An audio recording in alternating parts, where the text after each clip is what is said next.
أعوذ بالله من الشيطان الرجيم بسم الله الرحمن الرحيم ألف لام ميم ذلك الكتاب لا ريب فيه هدى للمتقين.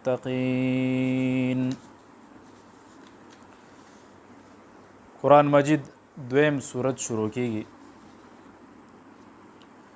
د دې سورت نوم سورت بقره ده. پدې کې 287 آیاتونه 6241 کلمات دي او 25,500 پدې کې حروف دي. په قرآن مجید کې دا ټولو کې لوی سورت ده.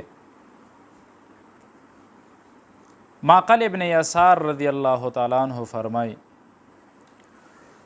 وای دا سورت بقره د قرآن مجید یو کوهان ده، واګي دي او وی بلندی ده. بل دا ده وی چې د دې هر یو آیات سره اتیا فرشتې به را نازلېدې را کوزېدې به. حضور پاک وی د دې تلاوت کوئ چې څومره د دې تلاوت کیږي نو دومره به درنه شیطان تختی. چې کم کور کې تلاوت کیږي هغه کور نه شیطان تختی.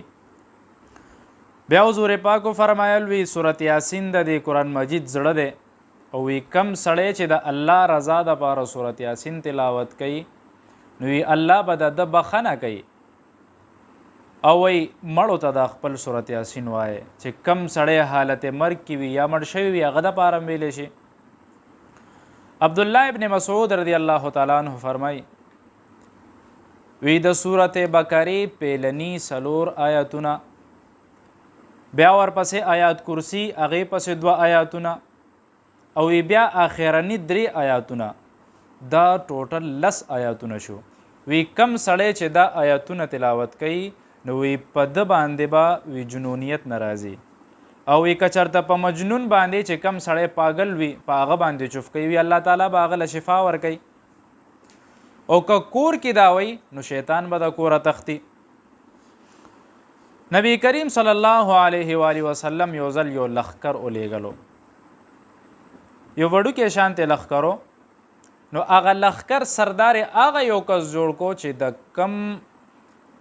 کم کس ته صورت بقره یاده وه. یو بل صحابي وی زما ډېر شوق راوچت چې زم دا صورت بقره یاده کم، خو بیا کې ویرېدم چې یاره زه به یاده کم، هسې نه د صورت بقره به یاده کم خو د دې هغه آیاتونو باندې به عمل ونه کړی شم. یو حضور پاک یو مثال ورکو د دې وی د دې مثال داسې د دې قرآن مثال داسې دی وی چې کم سړی دا وی او وی مشک انبر دی په یو لوښي کې دی وی د هغې نه سر اوچت شوی دی او ټول خلک تی معطر کیږي، خلکو ته تی خوشبو ځي. او وی چې کم سړی دا زده کي او خوری یې نه نو د هغه مثال داسې دی چې کله خو ښایسته مشک انبر دی د سره خو وی د په هغه سر باندې هغې له کپړه تړلی ده یا بند کړي دي چا ته فایده نه رسي. نو د دې قرآن کم کور کې چې قرآن مجید ویلی کېږي د هغې بل برکات ثمراتي. او دا سورت بقره او سورت آل عمران چې کم سړی دا تلاوت کوي حضور پاک وی د قیامت په ورځ به وی دی په دې باندې سوری کوي. ابه داسې روزي چې هر سړي باندې به خپله خوله راماتوي. ګرمي به یې سخته ګرمي به خلک به دومره تنګ شي هغې به وایي یا جنت یا جهنم، خو یا الله بس د دې هم خلاص کړي. نور به دا شانتې نور به نه وي، مونږ خو معمولي نور ته نه شو ټینګېدی. ابه ناشنا نور یې خو تیز نور به وي، سخته ګرمي به وي. نو په دې وخت کې به وی په دې باندې دا سوری کوي. نو سورت بقره سورت آل عمران دې ډېر زیات فضایل دي. بل دا وی چې کم سړی دا 2 سورتونه وی جادوګر د دې طاقت نشي لرلی. ګورئ مونږ نون رن سبا ټول په جادو سحر دې کې نښتي یو. هر سړی وایي چې یاره څوکم فلاني له لاړ شم ډنګلي له لاړ شم، خو دا قرآن نه راخلو. دا قرآن وایا، صورت بقرې تلاوت کوه او صورت آل عمران وایا، جادوګر د دې طاقت نشي لرلی. او دا ګورئ زه نه یم، دا جناب محمد رسول الله صلی الله علیه وسلم الفاظ دي او چې هغه د الفاظ نو یقیني خبره د قرآن وایا دا هر څه به د نه رب ختموي. وی بیا حضور پاک لږ سات خاموشه شو چې دی وی بیا وی دا قرآن چې دی وی دا به د قیامت په ورځ شفاعت کوي. وی کله به چې کله دا خلک د قبرونو نه راپاسي په دې وخت کې به د چا نظر به په چا باندې پروزي د چا به چا باندې پروزي. په روایت کې راځي وي څوک چې سترګې کولو کې په یو ښه مردار شکل باندې به نظر پروزي. دی به ورته څوک یې ښه شکل یا بدعمله مرداره اب ورته ستا بدعمل یم. وی دنیا کې ته په ما باندې سور وې اوس داسې وخت دی زه به په تا باندې سورېږم او زه قبر طرف ته آخرت طرف ته حساب کتاب میدان طرف ته ده. او څوک به داسې وي چې هغې سترګې کولو کې نو هغه به ورته ته څوک یې ورته وایي وي ستا د حسن خو زه تعجب کې واچولم اعجبت حسنک څه ناشنا حسن دله خدای درکړی دی. به ورته وایي وی زه ستا هغه نیک عمل یم قرآن ما چې په دنیا کې مې د خوب نه ویستی وې په دنیا کې مې ټوله شپه در باندې شوګیره کړې وه تلاوت دپاره نن زه هغه یم او زه به ستا ملګری یم. او هغه به ورته وایي چې راځه په ما باندې سورېږه د جنت ته. نو بیا بعضې خلک به پکې داسې وي چې څوک به په خپلو خپو باندې رواني میدان حشر ته څوک به داسې وي چې د مار غوندې به توخیږي په دې مخ باندې. صحابه تپوس کوي یا رسول الله وی په مخ باندې به څنګه ګرځي. حضور پاک ورته وی چې کم رب په خپو کې د ګرځېدو طاقت اچولی شي ولیا په مخ کې نشي اچولی. نو دا د چې کم سړی د صورت بقرې صورت آل عمران تلاوت کوي نو جادوګر د دې طاقت نشي لرلی او د قیامت په ورځ به دته د دې د وجې نه قرآن ویلو د وجې نه یو عجیبه نور میلاویږي. هغه نور به داسې وي چې د ده والدینو ته به هم یو عجیبه هار اچولی کېږي. دی به وایي چې یاره مونږ خو داسې څه عمل نه دی کړی. ابه ورته وي تا خو څه عمل نه دی کړی خو الله تعالی د دې زوی د قرآن د وجې نه دا دومره لویه مرتبه درکړې ده. او حافظ ته به وایي چې وایه قرآن او زه په مده باندې څومره لوی بر اخره کې وښیه دا ستا درجه ده. د قرآن سره مینه پکار ده.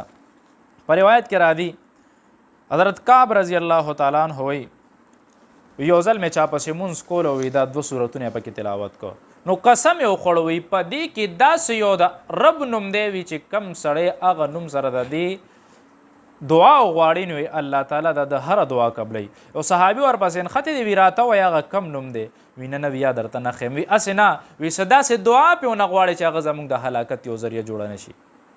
نو په دې کې د الله تعالی عجیبه طاقتونه دي. حضرت امامه رضی الله تعالی عنه وایي یو ځل مې خوب کته نو یو خوب مې کته یو غر دی وي خلک هغه غر طرف ته روان یو په غر باندې یو 2 ونې دي وی هغه ونه اوازونه کوي وی چاله صورت آل عمران او صورت بقره ورځي. نو چې کم سړی ورته وی مال راځي نو وی هغه څانګې ورته ټیټې شي میوې وله ورکوي وي په دې څانګو باندې عکس سور شي وي اوچتې کې وي داسې لوی ښایسته مزې ترې نه اخلي. نو دې صورت ډېر عجیبه برکات دي. دا صورت چې کم سړی په کور کې وی په کور کې به دا سحر جادو نه روایت کې راځي وی کله چې یو سړی صورت بقرې تلاوت په کور کې وي شیطان هلته نه تختې بیا نه راځي چې سحر وی ماښامه پورې دی نه ماښام وی سحره پورې دی نه شیطان تختې هلته نه. الف لام میم الف لام میم دا حروف مقطعات دي بل حروف چې کم دي ته ویل کېږي. په دې صورت کې الله تعالی د مؤمنانو څه صفات بیانې یو 15 صفات ته ابتدا کې دا بیانېږي بیا په دې کې واقعات بیانېږي د بني اسرائیل واقعات پکې بیانېږي نور د حابیل کابیل او دا شانتي نور چې کوم د حضرت سلیمان علیه السلام مختلف قسمه واقعات په دې کې د عبرت لپاره بیانېږي. بل چې کوم دی په دې صورت کې د دې نوم ورکړی شوی دی صورت بقره چې کومه د غوا ته ویل کېږي هغه بیانېږي. د هغې وجه څه وه په بني اسرائیلو کې یو ځوان و د هغه تره ډېر مالدار او د وی یاره کله به د امري چې د مال لا ته پاتې شي نو د هغه تره راټینګ کو ترې ووجلو او بیا راوچت کو د بل سړي د کور مخې ته یې لړه کو هغه باندې دعوه وکړه چې یاره زما تره تا وجلی دی. او ورته وایي زما څه کار و ستا تره مې وجلو زما د سر نه پوله پټۍ شریک دی نه جایداد ته غلې ما نه دی قتل کړی فیصله تله موسی علیه السلام له لاړه. نو موسی علیه السلام باندې الله تعالی د آیتونه را نازل کړه چې یاره په دې کې پوره واقع بیا ذکر شوې ده چې یاره یو غوا به داسې وګورې څنګه غوا به بني اسرائیلو ځان ته خپله ګرانو نو الله هم ورته ګرانه کړه.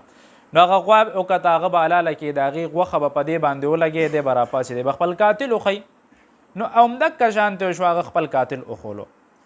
قاتل وایي چې یاره زه د خپل وراره وجلی یم د جیداد دپاره یې وجلی یم.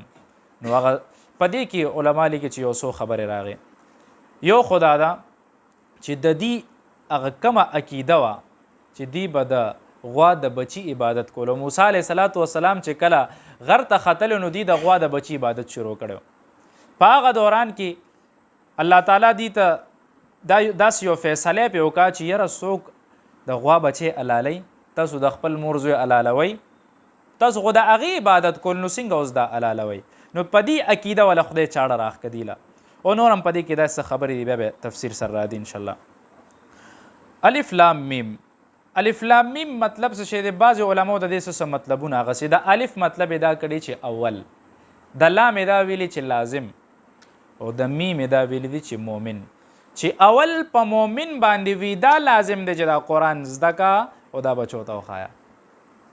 د دې لوی برکات ثمرات دي.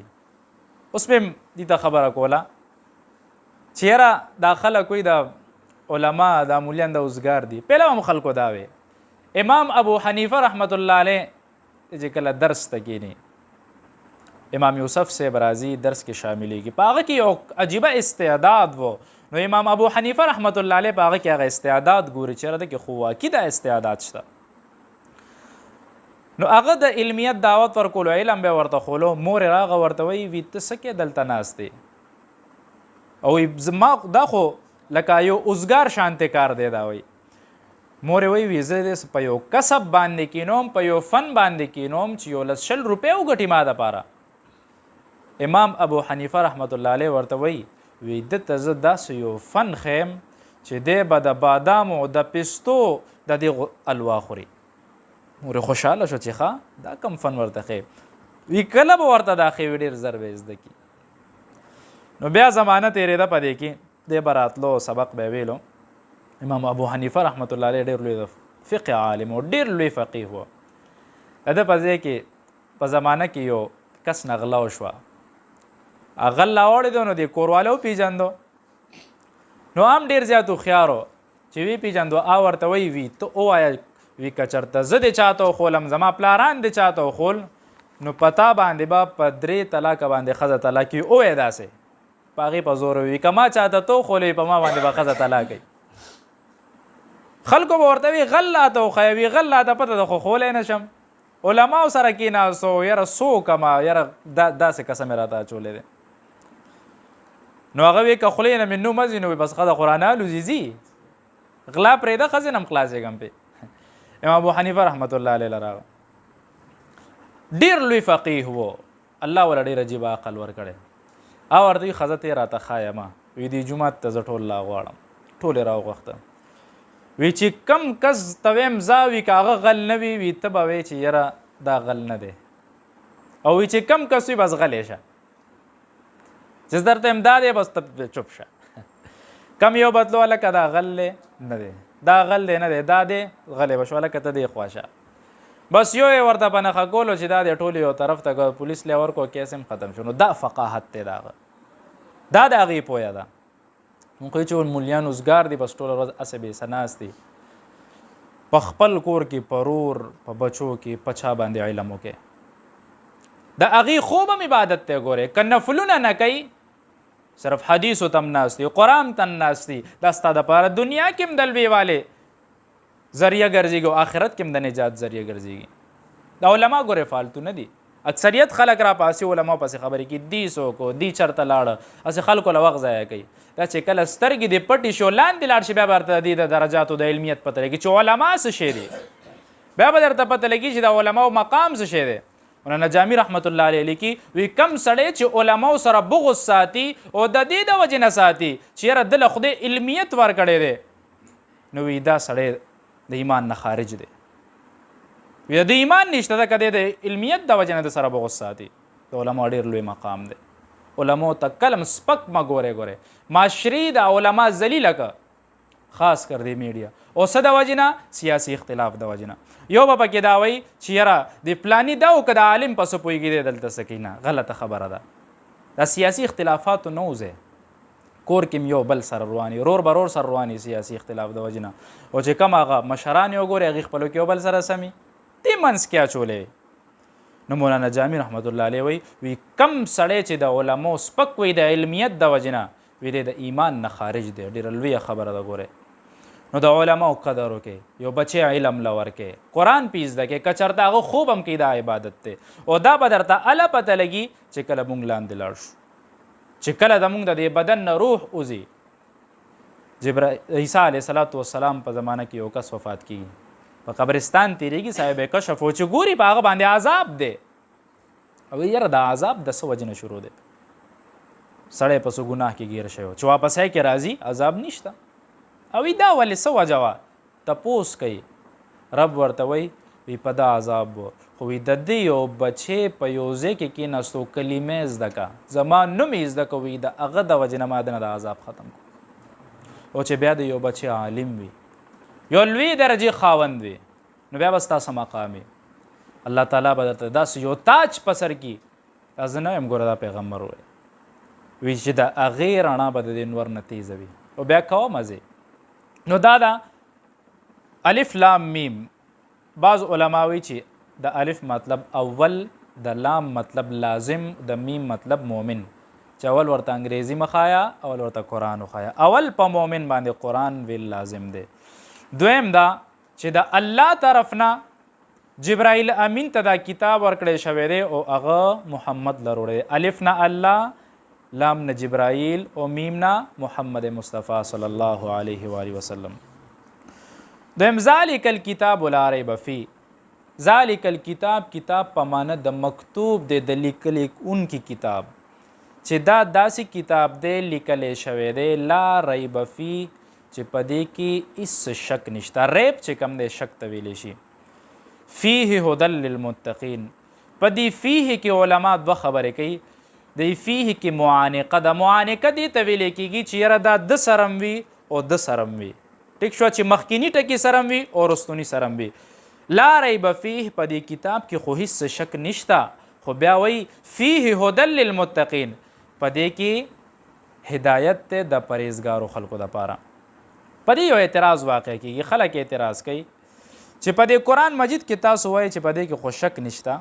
الله تعالی په بل ځای کې فرمایي چې وَإِن كُنتُمْ فِي رَيْبٍ مِّمَّا نَزَّلْنَا عَلَىٰ عَبْدِنَا. که چېرته په دې قرآن کې تا ته شک راغو، مما نزلنا علی عبدنا فأتوا بسورة من مثله، نو چې موږ په خپل دې بنده پیغمبر باندې کم سورتونه نازل کړي، تاسو هم د دې مثل څه سورتونه خیر دی روړئ. نو علما د دې ډېر ښکلی جواب لیکي.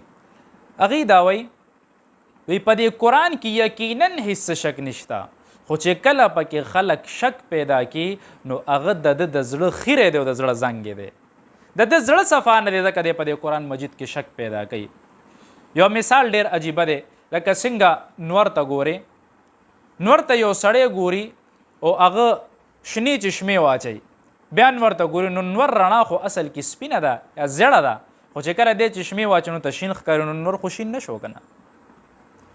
یا په دې دغه کې خلک وایي چې دا کله نور تندر ونیسي نو بیا به دې ته نه ګورې، نو په هغه وخت کې خو د دې هغه رڼا بدله شي د یو وجې نه، نو نور رڼا خو هغه د خو مخې ته هغه تندر راغلی د رڼا خو څه توره نه شوه که نه. مخکې هم په دې د نور چې کله تندر ونیسي دې ته به ګورې نه، مخکې ظلم چې نیولی او چا ورته کتلي نو بیا وایي چې اووه کسان ړانده شو دې سره. طریقې دا ده چې لوښي کې به اوبه واچوې نو هغه لوښي کې به بیا نور ته ګورې، همداسې مخامخ ورته مه ګورې، دې سره د سترګو نظر ځي. بله دا ده که خیال هم کړی وي بجلی کله زیاته شي، کله چې بجلی زیاته شي نو دا بلف پړک اوچوي، نو هغه بلف د دې طاقت هغې کې نشته چې دا بجلی برداشت کړي. نو دا شانتي دا زړونه چې کم دی نو د خلکو ګندی زړه ګنده دی، نور قرآن مجید چې کم دی نو دا په خپل ځای باندې بالکل قایم دایم دی چې لا ریب فیه، په دې کې هیڅ شک نشته او په دې کې هیڅ شک مه کوئ. فیه هدی للمتقین، په دې کې د پرهیزګارو دپاره چې کم پرهیزګار خلک دي په هغې کې د الله طرف نه یو انعام دی له ایښی دی چې دوی به سیدې لارې طرف ته دي.